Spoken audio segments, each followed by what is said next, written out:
Good morning, good afternoon, or good evening. Welcome to Life with Shenita. I am Shenita Connolly, your host, and as always, I want to thank you for joining us this evening. Tonight is going to be an exciting conversation, a much needed conversation about sex and all things related to sex and sexuality. But before we get started, I want to just remind you that the goal for Life with Shenita is to help people overcome life's challenges and choose to live a vibrant life. So tonight, I'm actually wearing a shirt on a living spree,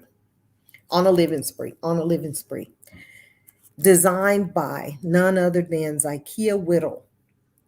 And I am wearing this shirt purposefully this evening because this topic is so important. In order for us to live on a living spree, to be on a living spree, to experience a living spree, we have to be healthy. And so I'm hoping that this conversation this evening will help us have more conversations like this one with people that we are constantly around, whether they're family members or friends. So, with that being said, again, thank you for joining us this evening. Thank you for tuning in. I would ask that you please like and share the broadcast. Like and share the broadcast. This evening topic again is on sex and sexuality. I am so excited to have with me a young lady who is a educator. Her name is Lisa Diane White. She's the deputy director at SisterLove Incorporated, a nonprofit community-based organization in Atlanta, dedicated specifically to the education, prevention, and support needs of women at risk for HIV, AIDS, and other reproductive health issues.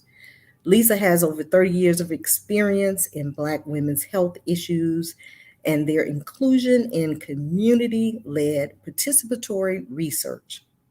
She's also been an outspoken feminist, educator, activist, advocate for the advancement of women and girls' health and status globally, including access to clinical trials, biomedical HIV prevention. Lisa is an accomplished and recognized speaker, facilitator, trainer, and consultant. She expertly intersects many social justice issues, including feminism, women's and LGBTQIA plus health and justice, sexual and reproductive justice, lesbian intimate partner violence, gender based violence, spirituality, healing, substance abuse, HIV, AIDS, STIs, intergenerational relationships, aging, human rights. When SisterLove was launched, their mission was focused on providing prevention education and outreach to women of color in the metropolitan area. What they learned along the way from women infected with HIV and those struggling to make life affirming choices prompted them in later years to expand their mission and meet the needs of transgender and gender variant individuals and lesbians and bisexual, gay, queer identified youth, women, and men. Their current mission addresses a broader range of needs and concerns, and they remain strong in their faith, in their belief that preventative education and outreach are vitally important in the fight against HIV and sexually transmitted infections. As always, I always try to do a little research for the show. And so today, as I was doing a little research, I ran across an article by Fit Magazine or FIT, published an article. September is Sexual Health Awareness Month. And the article is to help spread awareness about sexual and reproductive health issues and sexually transmitted diseases. And it read, more than 1 million sexually transmitted infections or STIs are acquired every day worldwide. This is despite the fact that they are easily preventable. If only we talked more about them. The lack of conversations around sexual health has meant that our knowledge about sexually transmitted diseases remains scarce, dated, and incomplete. For instance, the common perception is that HIV is a death sentence, but that is far from the truth. People with HIV can lead absolutely normal lives with today's minimal treatment. They can have a natural lifespan, indulge in sex with their partners without a condom, get married, and even give birth to HIV negative babies when the virus is undetectable in the bodies with the medication. So, and that's a doctor from this particular article. So I wanted to share that before we bring in this amazing, amazing lady who is going to indulge in this conversation with me this evening. And I'm super excited about it. So if you all would help me welcome, again, please like and share the broadcast and help me welcome in Miss Lisa Diane White to the platform. Good evening. Good evening. How Thank are you for you? having me. I'm well. Thank you. And you? I am wonderful. And you look like a queen Thank you. this evening. So, first of all, let me just thank you for joining me this evening for this important conversation that we don't have enough of, as you know. And Mhm. thank you for the work that you do and have been doing for many years. Right. Thank you. Yes, so I've introduced you a little bit, but I want you to go in and share a little bit more about who you are. Okay. I remember when I was in college, you know how you would go to the Career Planning Placement Center and look for a job. And I just never saw anything that I wanted to do. And I just was concerned because I was like, is there a description about what I want to do? And I remember I got a job at the National Black Women's Health Project, and I began to talk about health and the absence of disease and the fact that we might know what to do to prevent disease, but what was happening to us that was keeping us from being able to impact the things that were happening to our bodies. And so it was like, as soon as I got that job, it was like I was supposed to develop self-help groups and to talk with women and do co-counseling and all these types of things. And I was like, this is the job. This is what I've been The waiting dream to job. do. Right. This is the job. And so, I began that job and I remember we were always talking about health and all types of health. But then there was another agency that was in the building with us called SisterLove, and they worked on HIV. And I was afraid of HIV because I didn't know much about it. The world didn't know much about it. People were dying, and I didn't want to know people who were dying and lose people. So I didn't want to, be a part of that. But as I moved along in my career, I was able to get a part-time job at SisterLove as an outreach worker, and I was doing, community education about HIV. So I began to learn about HIV, and I understood how to talk about it, and I understood that it was a constantly changing disease. That nothing about it remained the same. Whatever I may have learned this year, there would be something else next year. So the science was rapidly advancing. The conversations were not advancing as rapidly as the science. So stigma just was rising and rising. And I just learned as much as I could. I went back to school, worked on a master's in public health, worked on trying to understand community health and the impact of HIV on Black women's lives. And so I just immersed myself into all things HIV. And then what I realized is that women don't lead single issue lives. So if I want to talk about HIV, they want to talk about their entire life. And so it's been my pleasure to talk about everything in our entire lives. And what we talk about a lot at SisterLove is sex, because HIV is sexually transmitted. And there's so many taboos about sex. And so I just learned to have conversations that weren't afraid to have the conversations, to use words that no one in my family used, that shocked people, but not for the shock value, but simply for the value of having conversations, naming things what they were, saying what they were, and taking conversations out of the dark and bringing them into the light. So this has been my journey, I think in public health and as a career that has been exciting beyond anything that I could imagine. Mhm. I remember learning about SisterLove probably back in 2003 Hmm. and inviting them to my summer camp to talk to the teenagers because I started a summer camp for middle and high school teens. And of course, they Hmm. were talking about sex. Right, So if we wanted to help them make healthy decisions, we needed to bring in some people to have healthy conversations with them. And right, so that was my introduction to your organization. And then I remember inviting your organization into my home for um, a I healthy can't love remember, party. a healthy love party. Right, Exactly. And it was all women, and we were going to sit around and talk about healthy love, which certainly included sex, right? right, And I remember having a couple of ladies that I invited from my church who were definitely uncomfortable with the topic of sex.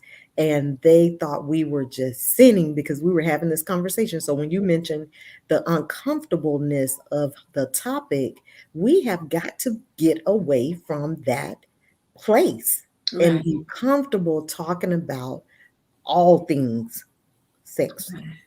And I think it's that we've grown up, talking about, you know, things we don't talk about. We talk about down there. We don't name things. We talk about stay away from this or you'll get pregnant, but we just won't give the good information. So people start their menstruation cycles. They don't know what's going on. People don't want to talk about our bodies as if they're dirty and they're smelly. And you don't know that it's something that if you don't love and protect it, then how do learn about ways to keep yourself safe? So you have to learn how to love and protect your body. And to be able to love and protect it, you have to know what you're talking about. I need to know what you're talking about when you're talking about down there. I don't know what down there where is. What are Mhm. you talking about? If I'm trying to talk to you about sexually transmitted diseases, it's like, well, if we don't have sex, so you can't transmit any diseases. And so you can't even make it a healthy decision about, do I want to have sex? Am I in control of my body? Am I ready for sex? Is what is sex exactly? What has somebody been doing to my body that I could never talk about? So it was so many things that we couldn't talk about, such as incest and rape and sexual assault, because you can't talk about your body. So you can't tell people what happened to you because you shouldn't have been there, or these things, or what they're doing to you. You didn't know it was inappropriate. You're walking around and you're bleeding, you don't know why. I mean, it's just like people are afraid to talk about the body. And so the more conversations we have, the more people understand. So if we're having sex and it's healthy sex, you can make a decision if you want to be abstinent. If you want to be abstinent based on your religious reasons, you can make a decision that you don't want to be in relationships with more than one person. But sometimes your partners make decisions about seeing other people that you don't know about. So how do Absolutely. you protect yourself? So we believe in trust, and we also believe in trust yourself and Yeah. trust your instincts. And so these are the kind of conversations that, if we think that God doesn't want us to have them, God wants us to be informed and knowledgeable about things that we need to know about. God doesn't want us to be ignorant. God wants us to show up in love. And love starts with us. And It so it starts with starts self. with our bodies. And Yeah. so we ignore ourselves. And how can we love our neighbor as we love ourselves when we don't know anything about loving ourselves or our bodies or anything about our body? And so we just really try to work to dispel those places where people are uncomfortable, because if you never have these conversations, I can understand why you would be. Mhm, mhm.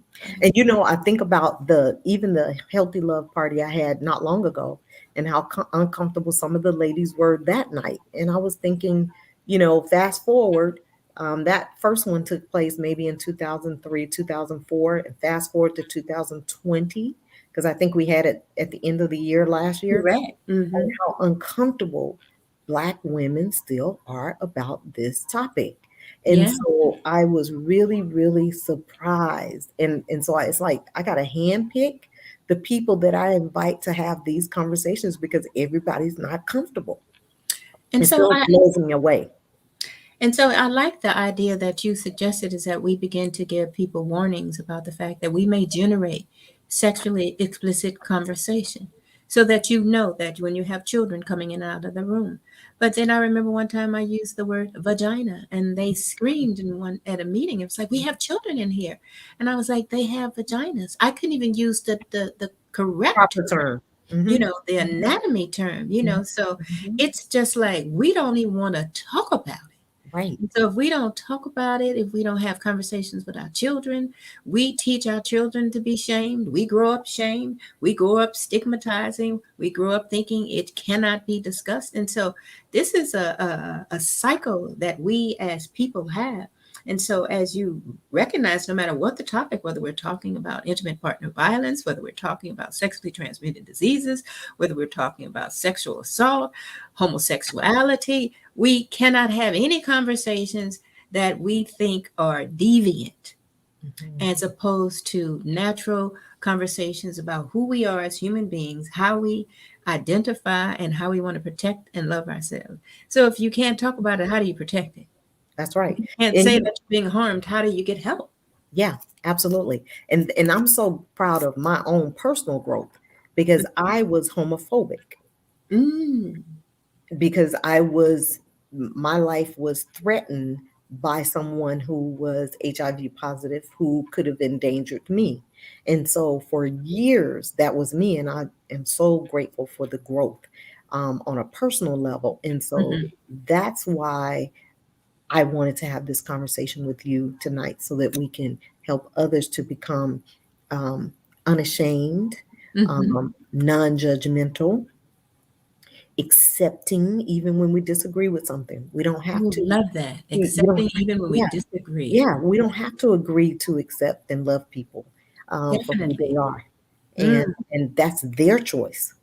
mhm. And you just allow them to be okay with their choice.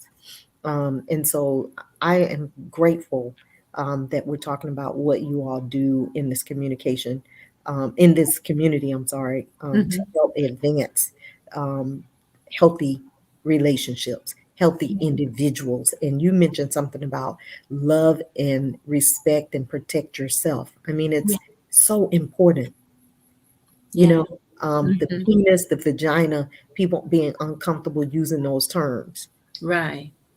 So if you can't use those terms and you can't talk about what happens when those two things come together, Right. what may happen, what may be some of the risk, what may be some of the ways you can protect yourself when those two things come together. If we can't talk about a penis entering in a vagina, then you can't talk about what happens, what is the impact. You can't talk about pregnancy. You can't talk about sexually transmitted infections. You can't talk about HIV. You can't talk about where you might put your penis other than a vagina. So, this is how, if you cannot have these conversations and people have to stay on the down low, and then the down low becomes behavior that we talk about that puts us at risk. But if we're able to open and honestly talk about sexuality and our choices, people might be able to disclose what it is that they're doing, what it is that they're thinking about, and ways that they can think about how to protect you and themselves. Mhm. And so we all are responsible once we make a decision to come together sexually. How are we going to protect both our bodies? Because there are things out here that put us at risk, even as we're pursuing pleasure. So pleasure Absolutely. and risk may go together. So we have to think about how might I enhance my pleasure by taking care of my body and understanding what may put me in a position where I may not be as pleased. Mhm. And Mhm. so, Absolutely. everything is based from a disease model, but if it's based Mhm. on a pleasure model, but even in pleasure, are we able to have pleasure and Right. think of ourselves as spiritual beings or beings that are, loved by God, So we have all these things that we put restrictions on. And Mhm. so what we're learning is that if we can openly and honestly talk about the realities of our lives, then we might be able to respond in a way that is meaning for us in our lives based on the choices we want to make. Informed choices. Right. Choices without information are not choices. Absolutely. And I have this shirt with the little shoulder off the shoulder, and I told you earlier, it's got a little sex appeal to it. And so you're out somewhere and somebody says, "Ooh, you sure look cute." And they think, "Oh, I want to get with that." Mhm, And they're not even thinking beyond getting with someone. I remember mhm, when my husband and I became friends and he started pursuing me and we knew that we were going to go to another level. Hold up, buddy. Let's talk about this. And let's not only talk about it, but let's go get a test. You go get one, I go get one, and then we see each other's results before we engage in this activity in a free mode or a free mhm, place so we don't feel prohibited. And we did that. mhm, And many times people don't even think about, oh, let me check. Wait, we mhm. go there before we even think about, We think about it sometimes after the fact. Now we're like, wait, oh, I who, don't know this about you. I don't know when you were your last sexual partners. I right, don't know if you have any sexually transmitted diseases. I don't know if I exposed myself to anything. I don't know if we used a condom or if we did the condom break. What might I have been exposed to? You know, we're needing to have conversations about some things before we even know what's your mama name. You know, where y'all from? These types of things. It's just like conversation and how to have conversation is something that we need to understand too. Is your love healthy? And what does healthy love look like? And healthy these are love. the type of things we need to have conversations about. If we don't have conversations about it, then we cannot create situations where our love is healthy. Right. Mm. That's good. We're supposed to be doing an icebreaker, but we don't Okay. broke ice. But since we knew we were going to break ice like this, so with that being said, let's talk about that icebreaker. So we Okay. had to describe the color orange, which you see orange, to a Mm-hmm. blind person. How would you describe that color to a blind person? Mm. Orange. Orange. I would say vibrant, and I would say it's hot, and I would say come outside and feel the sun. Do you feel this heat? It's a warm color, and if you feel the sun on your face, that is the color of orange. I love it. I love it. So let's you've shared a lot. You've shared a lot, and we have some questions that we want to dig into. That Okay. I want you to help educate the masses. And you said a lot about being comfortable talking about this topic, Yeah. and so I hope people will like and share the post, and will share some comments. We actually had someone already, and I'll share her comment on the screen. Miss Crystal Perry said, "This is so important. Thank you for having this conversation." So, Crystal, we appreciate you for watching. We appreciate you for sharing that comment. Mhm. It is important to have the conversations. And when I talk to some of my friends sometime, they all have, heartbreaking stories about the first time they came on their period. They didn't know what was happening. They thought they were dying. And I just thought, what happened to a conversation about menstruation? But we can't talk about blood, but we can talk about the blood of Jesus on Sunday, but we can't talk about the blood that flows from our body, the places where we learned that we were unclean and that we needed to be separated from ourselves. And so, all of these things that happened during that time, that we've got to update ourselves to these current times. And children are starting menstruation at very early ages. They are. And if you're not talking to them about that, because once you begin to menstruate, then the places but even before you menstruate, you have children who have sexually transmitted, diseases and things because somebody is bothering them. And if you don't set up a conversation where someone can feel trusted to say to you, something is happening to me and I need you to hear me. You don't need someone to say you're a liar and you're filthy and you're dirty and don't mention those things. You need to be trusted. So, we say trust black women, Mhm. believe black women, Mhm. believe women. Women lie, but so do people. Thank you. So do people, and we'll be more inclined to tell the truth if you are also engaging us in healthy conversations about our lives and our bodies so Mhm. that we can be honest about what is happening to us. So we don't have to be coerced by someone say, don't you tell anybody or I will. Right. So all of these things, I will tell and I will interrupt this cycle. I Mhm, will tell and I will interrupt this pattern where I don't know anything about my body. I mhm, will interrupt this cycle. So it's just like the opportunity to have conversations that we have not had mhm. and still are not having. I don't even want to put a value on why we're not having, but I do know whatever happened to you that's keeping you from having these conversations, let's break the cycle now. Yeah. Let's And talk you know, about this I you love healthy. let's talk about it. You know, and Yeah. you're right because during my summer camp from the very first year, I would bring in the Southern Crescent Sexual Assault Center and they would do talks, age appropriate talks with the kids. The younger kids had age appropriate conversation versus the middle school kids or the older kids. And good touch, bad touch. What does that look like? If that happens to you, what should you do? Um, Mm-hmm. you know, we've seen a lot of, like you said, incest, um, molestation, um, you know, all of that happening inside of families and friends and all of that. So we have to talk about it. And you're right. I remember a coworker used to have a celebration for her children, her girls, before their cycle started. And it was, she said, we're going to celebrate this change because I Mm-hmm. want you to be proud of this change that you're getting ready to embark on. I don't want you to Right. be ashamed, so we're going to celebrate it. I thought, wow, that was new to me. Mm-hmm. I had And never that's heard you. of anything like that. Yeah, and that's what we've learned. We had a video when I worked at the National Black Women's Health Project called On Becoming a Woman. And it just gave you all of that information. Mhm. And it, but we are embarrassed to talk about things, but when you introduce it to your children early, and like you said, we had moon celebrations.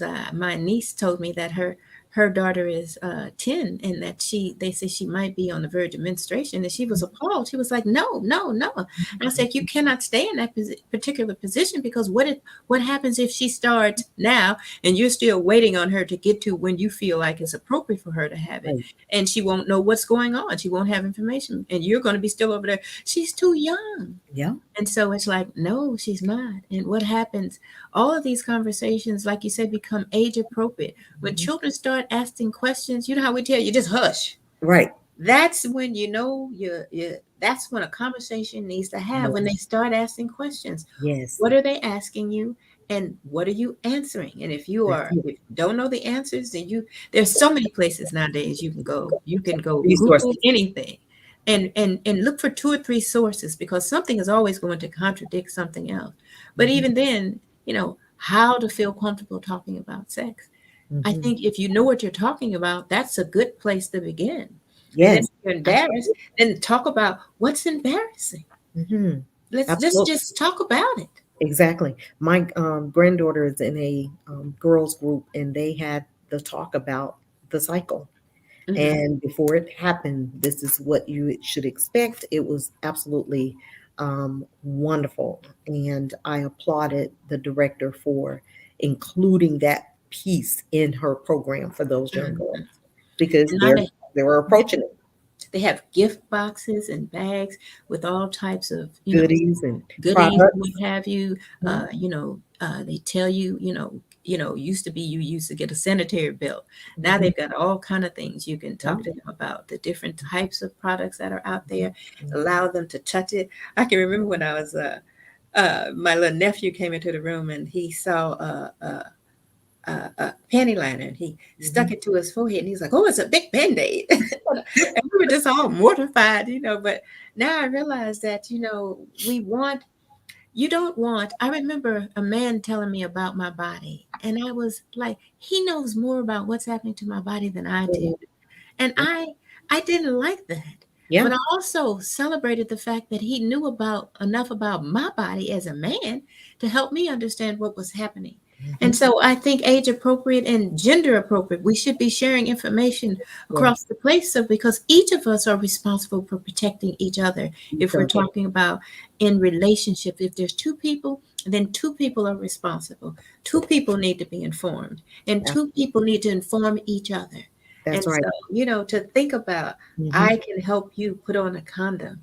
Right. I know how to open a condom, but Mhm, you should be putting it on. But if I help you put it on, then I know it's on. mhm, So these are mhm, the types of things mhm, that if there's a mutual education, that then both parties benefit. And so to me, that is my vision, that we can have these types of healthy conversations, age appropriate and information appropriate, so that we can act appropriate.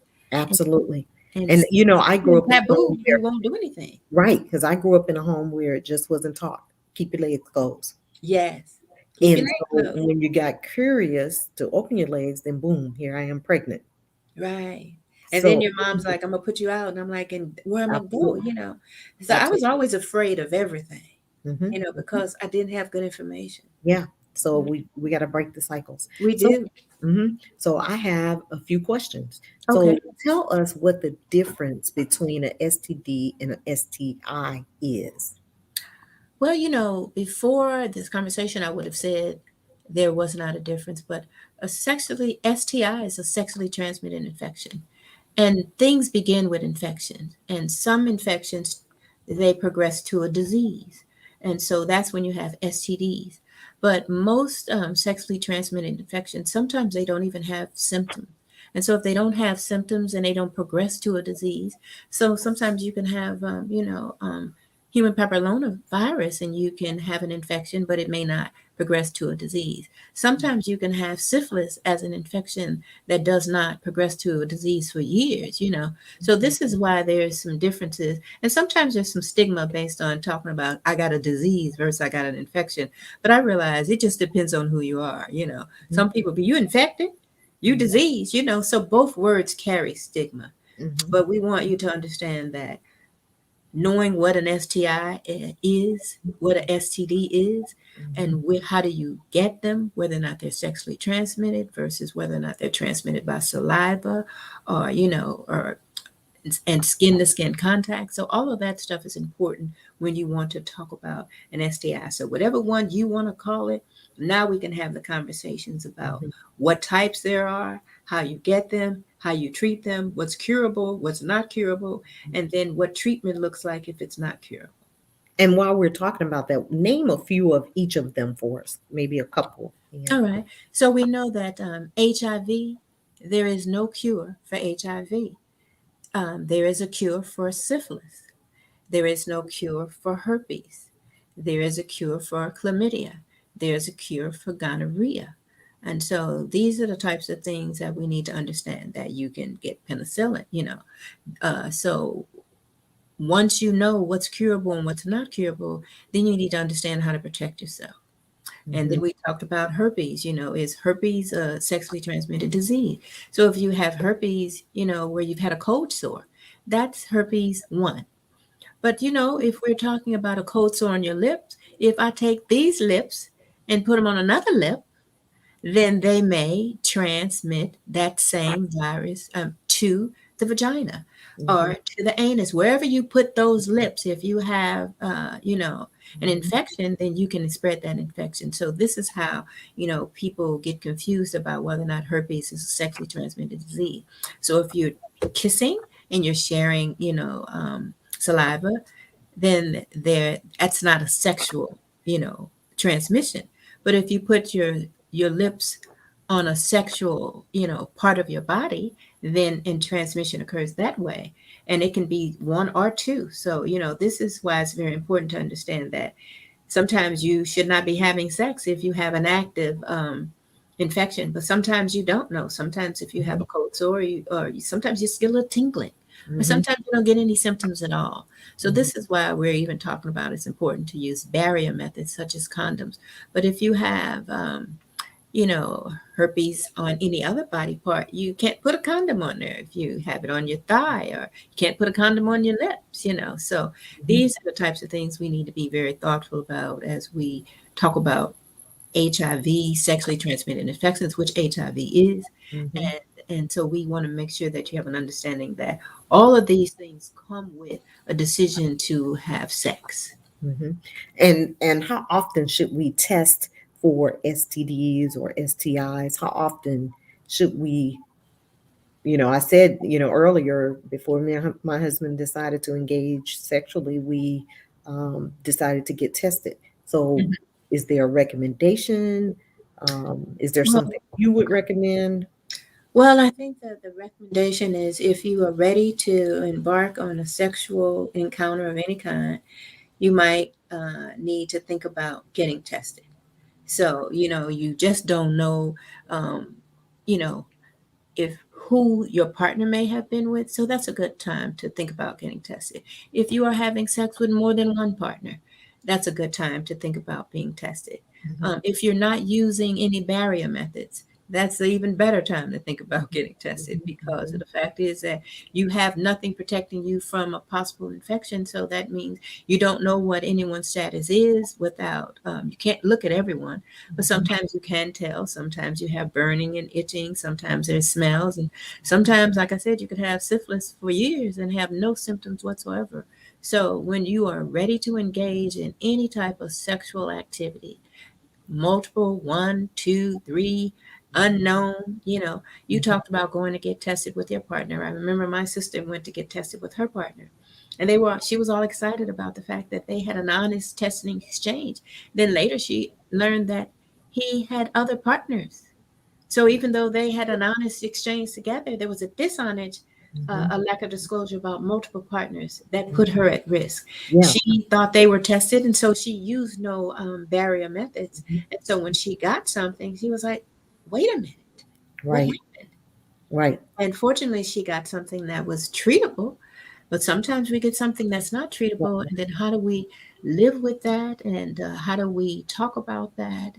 And what does the law say about that? And what Mhm. is, all of that is, a lot of decisions have to be made once you decide you're ready to have sex. And that's why I oftentimes say, it is very risky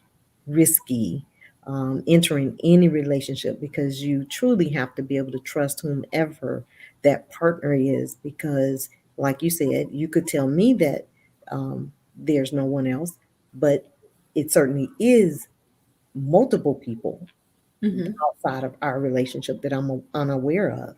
And I Hmm. think, that's important. Be honest. If we could just get people to understand the importance of honesty. And you mentioned the law says if you put somebody's health at risk, I'm sure you're going to pay for it. Yeah. And seeing honest and the ability to be received are what we're talking about here. Will you still love me? These are repercussions of honesty. These are the repercussions of Yes, sharing information, that you may be yes. respected, that you may not be loved. So people sometimes are not dishonest just simply because they're dishonest people. And sometimes when we're talking about pleasure and loving ourselves, then we have to, if everything feels like a risk versus how might I love myself and protect myself and my body. So Mhm, when I make a decision to pleasure, to receive pleasure in a different type of way, mhm, then I have to think about how might I enhance my pleasure if I make sure that I use barrier methods, or that I'm tested, or that I mhm, have a conversation about what I may have done in the past, or I may engage in conversations letting people know that I may not be judgmental, and that I will be open to any information, and that I will still continue to be thoughtful and creative. And mhm. so these are, it's risky for people to disclose. Yes, Risky, you yes. know. Because they're concerned about somebody may tell somebody, and they And may we know didn't, about me. And you're right, we do. Um, and we don't. So there's both mhm, and mhm, so it's these both ands that keep us, not being as truthful.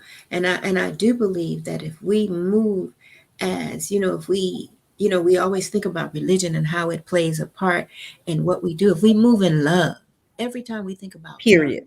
Period. and if we move in love, then how might we be able to talk about what we need to talk about without being worried about being rejected? Because if we love like Christ, then we might be able to think about ways to move in love. If you, whatever your spirituality is, if you move in love, Mhm. then That's you it might right be able to have a healthy conversation about sex and sexuality. there. Mhm. And we talked about the transmission could be oral, Mm-hmm. Could oral, be oral, vaginal. Um, anal. mhm.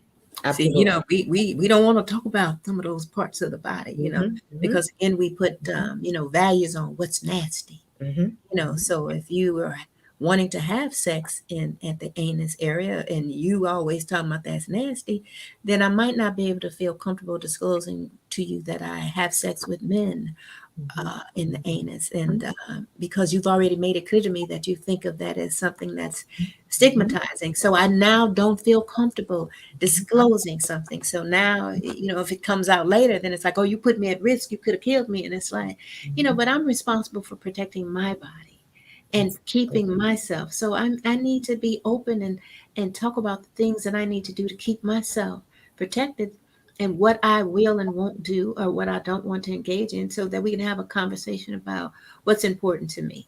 Now, Exactly. people can learn how to move in honesty, just like we can learn how to talk about sex, and we can learn how to reduce stigma by having conversations and giving ourselves good information as opposed to the myths. Because as long as we sharing myths, then we are No, sharing misinformation. right. No progress. None. No progress. And Right. so, tell me a little bit about the services. Let's shift a little bit and talk about the services that Sister Love offers to the community, Okay. even if it's global.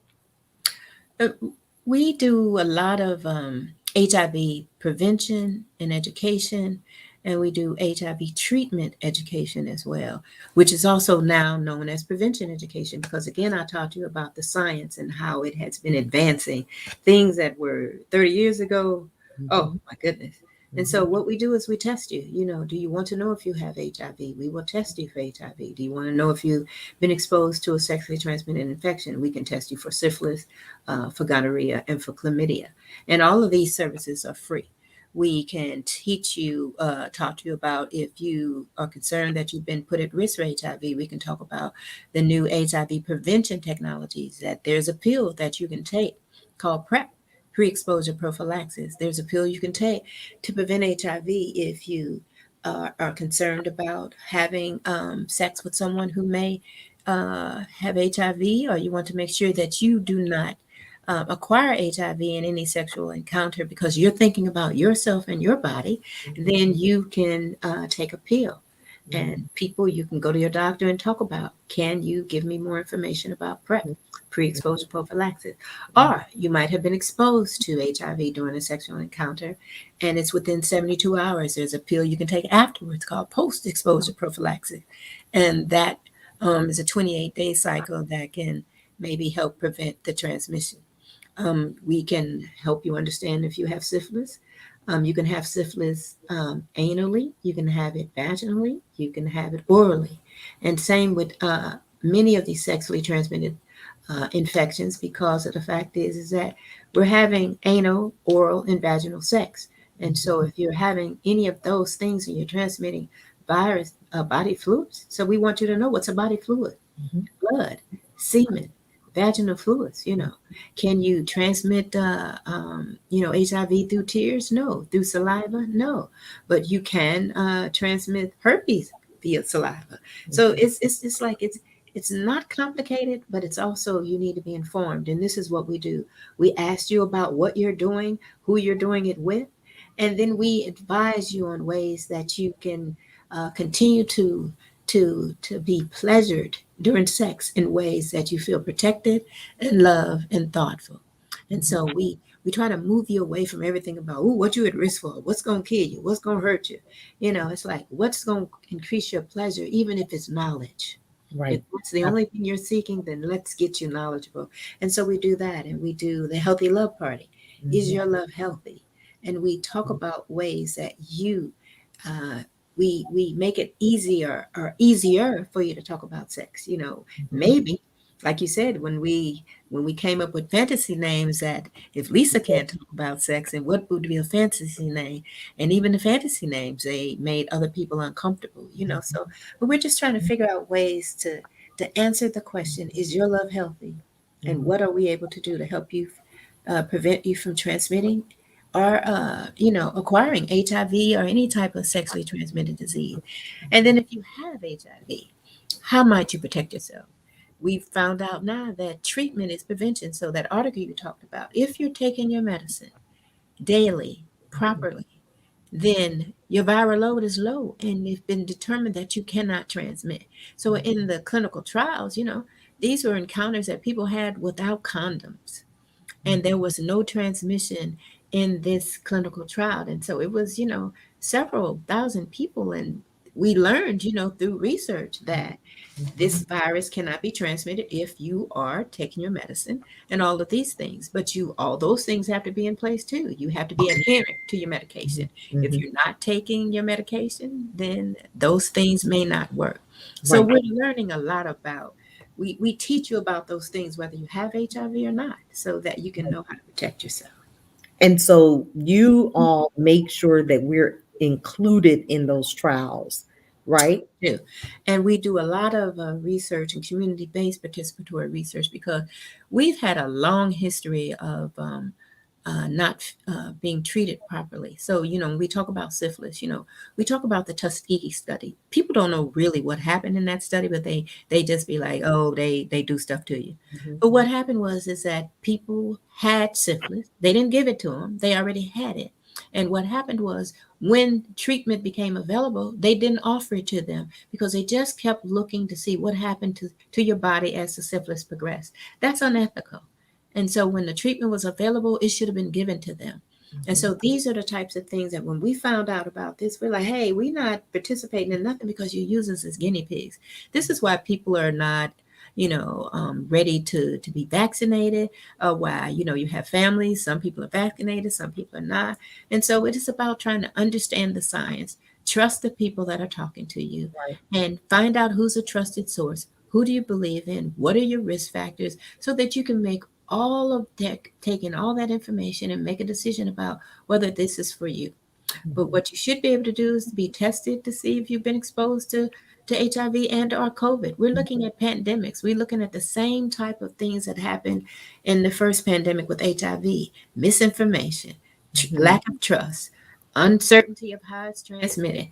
You can transmit COVID sexually with feces, So if we're talking about feces, where's feces? In the anus. And so these are the conversations that we need to have. So we're having the conversations about both of these pandemics because they're related. And so if you cannot talk about some of the ways that it's transmitted, then how do you protect yourself if you don't know enough about what transmits it? You can't. Right. You can't. Bottom line. Right. Yeah. And so I know that you guys talk a lot about, or you work with inclusion, making sure that all people are included. Kind of share a little bit with us about the inclusion aspect of what you guys do. Well, I think you kind of alluded to it earlier about whether or not we're talking about homophobia, or who do we think we're talking about? Because we're called SisterLove. So it's like, what does SisterLove believe in? So we are a feminist-based organization, but that doesn't mean that we only like women. That means when we're looking at a feminist perspective, that we're talking about women, their families, and their communities. And so our community exists of whoever's in it. So whether you are same gender loving, whether you are homosexual, heterosexual, however you identify, non-gender conforming, the more terms we have, the more we want to be allowed people to be able to name themselves. And however you name yourself, then how might we keep you protected from and how might we increase your opportunity to understand who am I and what do I need? And so when we look at our reproductive health, you may be transgender, but at some point you may have begun as a woman and you still may have reproductive parts. And so you need to be able to see somebody about your reproductive parts. And you might look up and be like, well, why is this man in the gynecologist's office? And so these are the places that we want things to stay the same, and we don't want to know about all this. Like, why don't you just stay the way God made you? And that's the way people are identifying. This is how I feel God made me. And so if we're moving in love, then we're supposed to just love God's creations. And so this is who we are at SisterLove. We love our community, and we want to keep our community protected and safe from everything that puts us at risk and that threatens our health. And as I said earlier, I had to learn to just love people, even if I didn't agree or didn't identify with where they were I had to Correct. learn to Mhm. love them. Right. So I'm glad Because you mentioned that because yeah, to it's me, really that is hard true. and It easy. It's yes, easy. yes, Love should be easy. it should be Right. if But it's it's not sincere, if it comes from the because right place. right. And we teach hatred and we teach, and we teach it under the name of love and under the name of spirituality. And that's just really not good.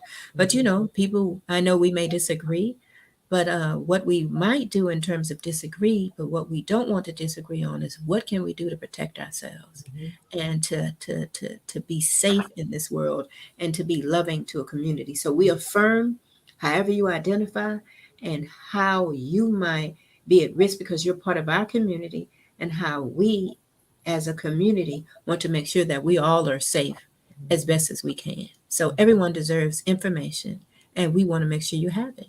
Appropriate, accessible information. mhm. And that's our job. And so let's go back to the healthy love parties. People can contact you guys to schedule those in their homes, in their organizations, in their Yeah. churches. Because what we found is that if you are, you would have thought that if you bring in a group of people that you feel comfortable with, that feel similar to you, that in a space where you feel similar, that you're able to talk about the things that put you at risk, and you feel like you may be safe. But we understand now that what might be safe for me may not be safe for someone else, and so we, as we explore the conversation of sex and sexuality, that's how we perceive we are on the surface versus who we might be around sex and sexuality. We have to expand that conversation. And sometimes the healthy love party allows that expansion of the conversation. And that's when you find out people that you thought were similar to you are not as similar as you thought. But Mhm, the fact remains is that you're trying to pull together groups of people that you feel comfortable. You have a shared value or a shared love, and that you want to come together and talk about the things to increase your pleasure, reduce your risks of, and to increase your knowledge about all of the things around sex and sexuality, and to have some of those conversations. And those conversations may include anything that impacts us around our reproductive, whole cycle. mhm, So that again, we talked about rape and incest and intimate partner violence. All of these things occur the more intimate you are with someone. And we mhm, want to make sure that you are not in silence being harmed someplace. And we want to make sure. So we don't want to be creating environments where you don't feel safe to talk about it. Oh, if somebody hit me, girl, I'd leave. mhm. Well, somebody could be hitting me and I haven't left. And now I know I can't talk to you about it because you already told me how you feel about it. So what we want to do is make the environment open enough. So again, any place that you might not feel that you're at your optimum best or that you're not being safe, you're not safe somewhere, we Mhm. want to create a healthy love party. So Right. we can answer the question, is your love healthy? Mhm. And And so you you can mentioned call your us at love, that party. and you mentioned the love of self first, which I think it Yes, starts with right. the love of yourself first before you can love someone else is key. Correct. And And we so don't know many how to teach people, that. yeah, We and so want many to people teach are, that. Very and important. they're not in that place where they truly love themselves. And Correct. And so, what does that look like? If yeah, we don't know what love looks like when we've not been loved well, then we love how we've been well. So when you hear that phrase, love your neighbor as you love yourself, I may not want you to, right. because how you've learned to love, that might not be how I need to be loved. So Mhm. I'm almost at this point. I need to learn how to love myself Exactly. and then love outside of that. And so, That's what it. does that look like? And these are the conversations that we're having. How do you love yourself first? How do you protect yourself first? Mhm. And then, how do you protect yourself in relationship with others? And we're talking about intimate relationships. So, whether they're with women or other genders, are Mhm. we in relationships that appear that are loving and thoughtful and that keep us safe? And Mhm. we need that answer to be yes. Yes, absolutely. Absolutely. I was thinking about R. Kelly, um, and Mm. how those girls or the parents, or whether the parents knew what was going on, whether they were using him, trying to advance their children, or whether whomever in the camp knew, it was all, I mean, apparently it was all wrong. Mm-hmm. And for years, there are people who are now scarred for Right. life. Um, because And of it happens early, again, when you're not having those conversations and people are exploiting you and all of those things. It's just that, how do you recover from that? And so these are the places that everyone has a story and we want to know yours. Mhm, We want to know yours. mhm. Mhm. So I know that you guys have lots of products and things that will help people stay safe. And so um, I know the website is there if you want to shout it out, or anybody from in the organization if you want to do that. We have a few more minutes that we can definitely expound on that. You did talk about the fact that time flies. And so, like I said, we do tests. Lakeisha Coach is the program manager. And you can call our office, and the number is at the bottom of the screen. But you can call SisterLove, you can Google it, and you can make an appointment to get tested for HIV or any other sexually transmitted disease. You can call or you can email me, Lisa Diane White, and my email is lwhite@sisterlove.org. And you can ask me more about the Healthy Love Party. But all of this is on our website, www.sisterlove.org. And you can just type in Healthy Love Party or HIV testing, or STI testing, Healthy Love. All of those things will come up. And then you can get a response, or you can get a party. We're not doing a whole lot of in-house things, but we begin to learn how to move in the world like everybody else, Yes, virtual. we So had a we do Zoom a party. virtual healthy love party now. So just like we're having this conversation, we're nowhere Yes, near one another. We right. can have these same types of deep, intimate, loving, thoughtful, creative, and knowledgeable conversations virtually as well. Education is power, It is and applied education is, or applied knowledge is even more powerful. And so absolutely. we're hoping that tonight's conversation has really opened some eyes, opened some minds, opened some hearts, so that people will be open to be educated and to do things different, to be courageous, have the Courageous. conversation, Yeah. have the conversation. If you, I got a That's crush on right. somebody right now, and he doesn't know it, um, and I won't say anything unless he shows interest. But if he ever showed interest, we would have to have a conversation. Mhm. Right. And we have to be like, well, what they gonna think of me if I had that conversation? Well, You're somebody that loves yourself and wants to think about yeah, how you can continue to love yourself. We somebody has to start the conversation, and that's it's it. going to be me. Let me tell you, I've had the conversation with several men, and let me say older men, say they're over 60, right? Hmm. Do you know a couple of them had the nerve to say, I'm not concerned about that because I'm on the other side of my life. That's not, and I was like, okay, well, definitely not the one. And you can educate them and be like, HIV is growing among the older population. You can just look at the fact, because it's that very attitude that you think that you are not at risk that does increase your chances Yep, of being exposed to things you don't know anything about. yep. And so, it's a lack of knowledge, as they say, our people perish. And Mm-hmm, so, mm-hmm, knowledge is power. So at that place, you're not concerned about those things. Or I'm not concerned because I'm married. Or I'm not concerned because I'm this. We all want a protective place. We really do. mm-hmm, But mm-hmm. the protective place is the knowledge, not the lack of knowledge. And So, applying that knowledge. and I see, there you go. See, because it can't stay on the page. It It got to takes be some place, utilized. you gotta apply it. Right. Yeah. And So that's some of the things we'll show you how to use some of these things. You don't know how to use a condom, we'll show you how to put one on. You yeah, don't know about what's available, we'll talk to you about what's available. right, right. You don't know what treatment is available, we can talk about it. We can help you have conversations with your doctor.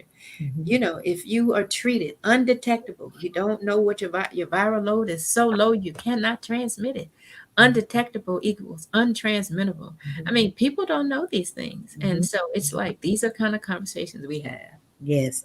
Well, I want you to stay backstage for a moment. I have thoroughly enjoyed this conversation with you, as I do always. I thank you for taking the time out of your busy schedule to share your knowledge, your information, your organization, in hopes that someone will receive this. Now, we know because it's an uncomfortable topic, a lot of people are not even comfortable watching the conversation. But we're hoping days to come, months to come, years to come, that they will watch it on their own and Mm-hmm. it will save some lives. So thank you so much for being here tonight. And maybe we'll have a part two at some time in 2022. I'm game. All right. Well, you stay backstage and I'll see you in just a moment. All right, then. Thank you. Thank you. So, thank you all for watching today's conversation about sex and sexuality with Lisa Diane White with SisterLove organization. It is important for us to have these conversations, to gain the knowledge, to gain the information, to apply it so that we can not only protect ourselves, but we can protect others. And so we want to change the dynamics of what's happening within our race, not just our race, but especially our race. So I'm hoping that whenever I have guests on whom I feel is valuable, that you feel the same way as well. So we want to thank you for tuning in to tonight's conversation again. And we hope that you will join us for next week for another amazing conversation with Elizabeth Johnson, who will share her journey. So remember that I love you, but God loves you most. He loves you best. And again, each Thursday at 7 p.m. Eastern Standard Time. So please join us next week for another conversation with Life with Shenita. You guys have a wonderful, wonderful evening. Take care.